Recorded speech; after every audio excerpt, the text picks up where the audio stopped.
Қайырлы күн баршаңызға. Бүгін осындай жаңғақты печенье дайындайтын боламыз. Менімен бірге болыңыздар.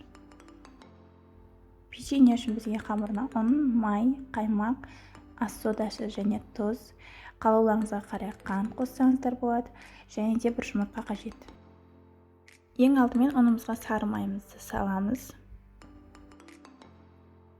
Сары майымызды ұнға аунатып отырып, үккіштен өткізіп аламыз.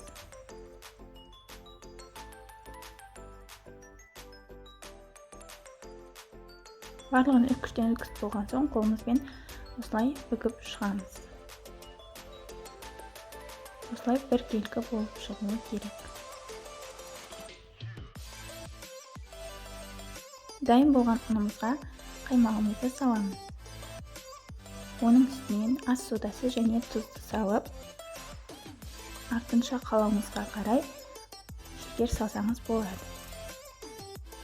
Қаймаққа қосылған сода, тұз, шекерді араластырып жібереміз.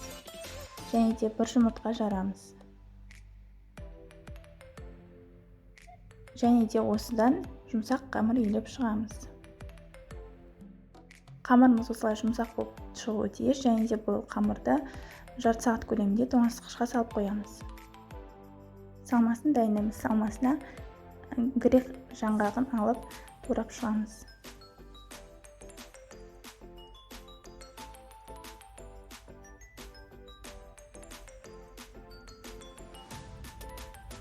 Бізде салмасы дайын, енді қамырға қайта көшеміз.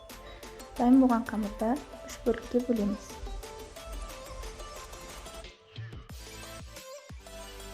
Енді қамырымызды жайып шығамыз. Жұқа болуы тиіс.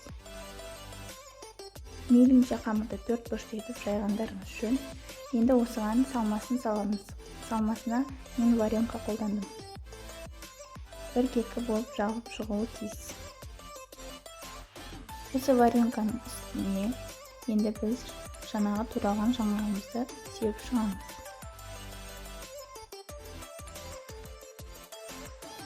Енді осыны орай бастаймыз.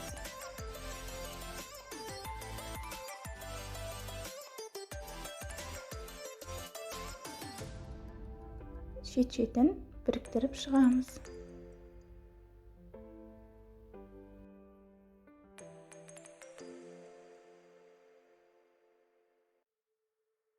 Енді қамырымызды кішкене дөңгелек формаға келтіреміз.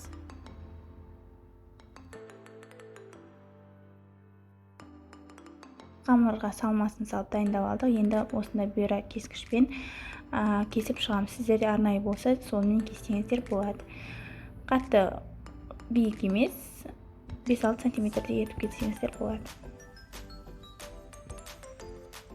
Міне осылай шығу қажет. Кескенін тағы рет көрсетіп өтейін. Қаттырақ басып. Міне осындай гүл секілді болып шығады.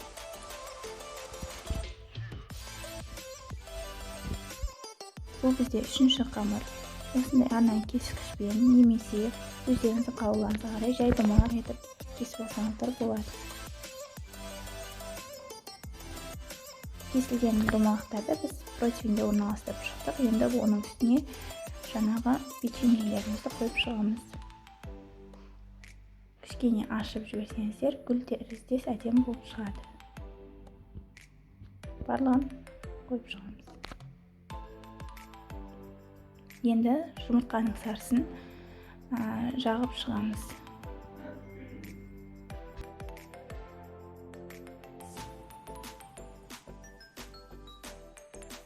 Тұрған 180 градус пеште 30-35 минут пісіріп аламыз. Біздің печеньеміз дайын, өте әдемі болып шықты. Енді бұның бетіне өзіңіздің қалауыңызға қарай қант ұнтағын сепсеңіздер болады. Өте дәмді шығады. Барлықтарыңызға ас